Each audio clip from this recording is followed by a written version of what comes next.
Nada está tão ruim ao ponto de não poder piorar ainda mais.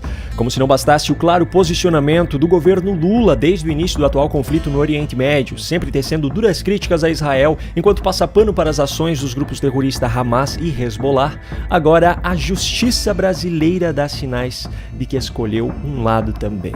O que aconteceu nesse último final de semana é a prova de que, independentemente de quem está certo ou errado nesse conflito, as instituições brasileiras têm se posicionado de forma favorável a grupos internacionalmente reconhecidos como terroristas.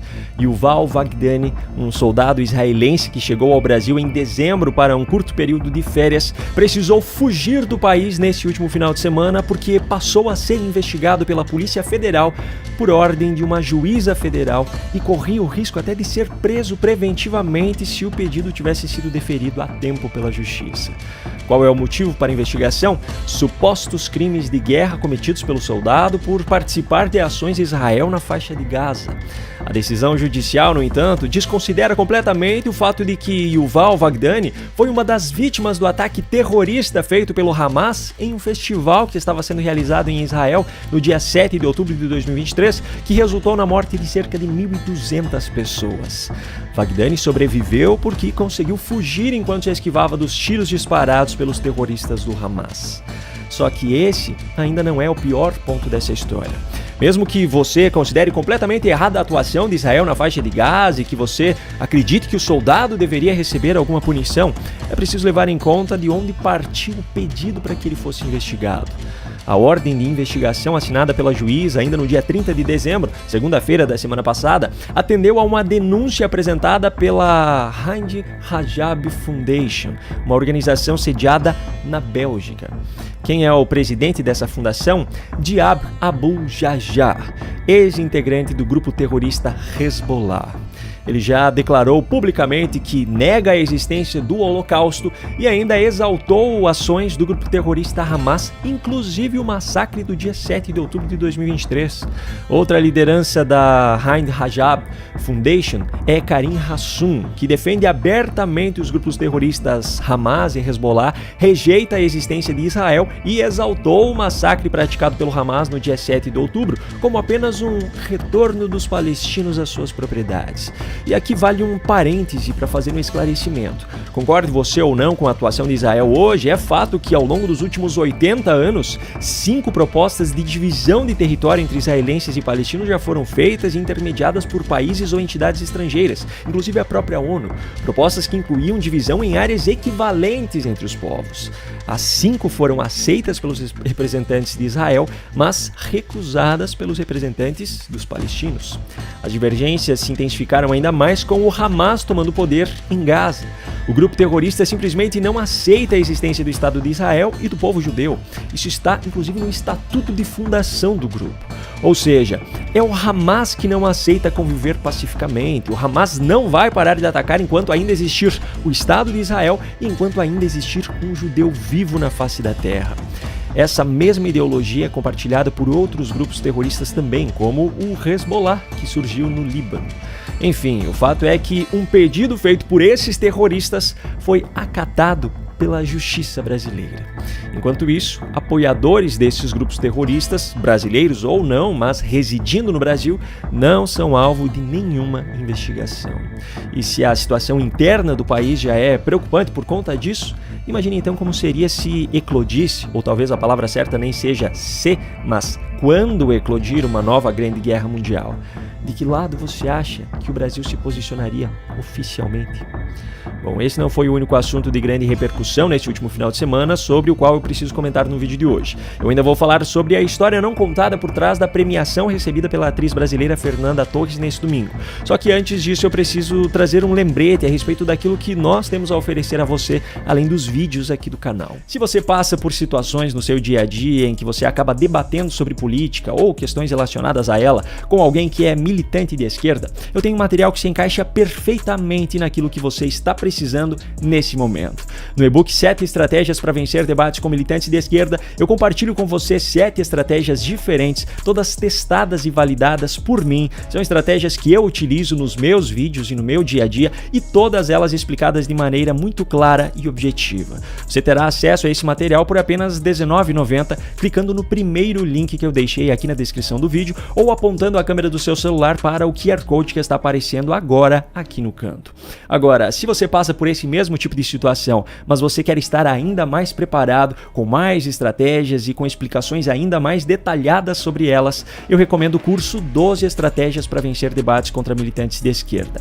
Nele você encontrará 12 videoaulas com explicações detalhadas de cada uma das estratégias, mais um módulo bônus com os principais ensinamentos de livros best-sellers mundiais para aprimorar ainda mais o seu repertório e ainda mais um módulo bônus com um acervo de debates políticos históricos, desde 1989 até 2024. Você terá acesso vitalício a todo esse material por apenas R$ 147,00, que pode ser feito por Pix, boleto ou parcelado no cartão de crédito, clicando no segundo link que eu deixei aqui na descrição do vídeo ou apontando a câmera do seu celular para o QR Code que está aparecendo agora aqui no canto. E se você deseja aprimorar a sua comunicação de maneira geral, indo muito além dos debates sobre política, pensando no seu crescimento profissional ou pessoal, visando novas oportunidades como uma promoção, um novo emprego, novos negócios ou qualquer outra chance de crescer, eu tenho um material exclusivo onde eu compartilho tudo aquilo que eu aprendi sobre comunicação, na teoria e na prática, e que me levou a ter hoje uma audiência de mais de 600 mil pessoas na soma entre YouTube, Instagram e TikTok. Para ter acesso ao Manual da Comunicação 2025 por apenas R$ 197,00, que também pode ser feito por Pix, boleto ou parcelado no cartão de crédito, clique no terceiro link que eu deixei aqui na descrição do vídeo ou aponte a câmera do seu celular para o QR Code que está aparecendo agora no canto da sua tela. Eu espero que assim eu consiga ajudar você de alguma forma em retribuição a tudo que você fez por esse canal ao longo dos últimos meses. Muito bem, vamos aos fatos. A atriz brasileira Fernanda Torres recebeu neste domingo o prêmio Globo de Ouro como melhor atriz no gênero drama.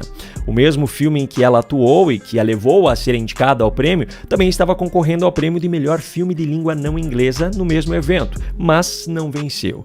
Diante do acontecimento, artistas, políticos e outros famosos brasileiros usaram as suas redes sociais para exaltar Fernanda Torres e para afirmar que essa era uma grande vitória para o Brasil. Chegaram até a comparar o prêmio dela com uma final de Copa do Mundo. As congratulações vieram inclusive de pessoas que dizem ser de direita ou então dos autoproclamados isentos. O discurso foi muito parecido em todos os casos. Nessa hora não interessa posicionamento político, não interessa em quem ela votou, não interessa Lei Rouanet, porque a vitória foi do Brasil, etc. Agora, sinceramente, que me desculpem os que pensam dessa forma, mas eu acho todo esse discurso extremamente superficial e não consigo parabenizar uma pessoa cuja conduta seja muito diferente daquilo que eu considero correto. E faço questão de ressaltar, não estou falando sobre direita e esquerda, sobre o candidato de cada um, nada disso. Estou falando sobre a conduta da pessoa. Primeiro ponto, uma atriz ganhar um prêmio não é uma vitória do Brasil, assim como eu também não acho que a seleção brasileira de futebol ganhar uma Copa do Mundo seja a vitória do Brasil. Talvez no passado até fosse mais significativo, mas hoje certamente já não afeta mais a vida de grande parte da população brasileira. Vitória para o Brasil seria pagar menos impostos e ter mais retorno de investimentos em infraestrutura e educação, saúde. Seria enxugar a máquina pública, acabar com os privilégios, acabar com esse jogo político sujo. Vitória para o Brasil seria garantir que os cidadãos desse país tivessem segurança. Seria garantir que os cidadãos tenham liberdade de expressão, que sejam julgados pela mesma balança, independentemente de sua origem, dos seus posicionamentos políticos, da sua raça, do seu sexo, ou seja lá o que for. Isso seria uma vitória para o Brasil. Segundo ponto, o evento no qual Fernanda Torres foi premiada é mais um dentro da bolha da elite artística internacional, promovido justamente para bajular essa própria elite artística e para dar um ar de legitimidade às pautas defendidas por eles. Uma prova disso, o filme que derrotou o filme brasileiro na categoria de melhor filme em língua não inglesa, Emília Pérez, tem como principal pauta a ideologia de gênero. O filme Emília Pérez, por sinal, recebeu 10 indicações e venceu em 4 categorias. Só que ainda tem um terceiro ponto que, ao meu ver, é o mais importante: a hipocrisia. Essa própria elite artística, tanto no Brasil quanto no mundo, já é um poço de hipocrisia por si só. Em sua maioria formada por militantes de esquerda, mas aquele tipo de militante que defende o socialismo para os outros, enquanto desfruta de todo o luxo que o capitalismo é capaz de lhes proporcionar. Em muitos casos, como no Brasil, dinheiro público deixa de ser investido em áreas essenciais, como a saúde ou a educação, para financiar projetos artísticos produzidos por elites que não precisavam desse tipo de financiamento. Mas não é nem sobre a hipocrisia dessa bolha que eu quero falar. O que eu me refiro aqui é a hipocrisia do pessoal desse filme brasileiro especificamente, inclusive da atriz Fernanda Torres. O filme Ainda Estou Aqui fala justamente sobre a história de um deputado que desapareceu na época do regime militar aqui no Brasil. Só que as mesmas pessoas que tratam essa obra como um retrato do período que eles chamam convictamente de ditadura, se calam diante da ditadura que se instaurou nesse país ao longo dos últimos anos. Aliás, ainda há aqueles que fazem muito pior. Em vez de se calar diante da atual situação, eles ainda apoiam as arbitrariedades praticadas.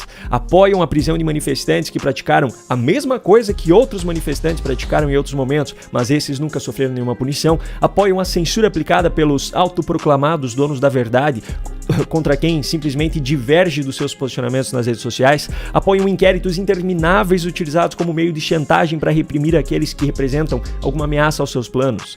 Portanto, meus amigos, o meu posicionamento hoje é de não aplaudir a atriz que recebeu o prêmio, mas não por conta de quem ela votou, da ideologia dela ou de qualquer outra coisa nesse sentido. A minha recusa se dá pelo fato de que é mais uma pessoa que faz na prática exatamente o contrário daquilo que defende nos seus discursos. Para aqueles que exaltam Fernanda Torres e esse filme hoje, é muito fácil parecer virtuoso ao pedir para que ideologias sejam deixadas de lado neste momento.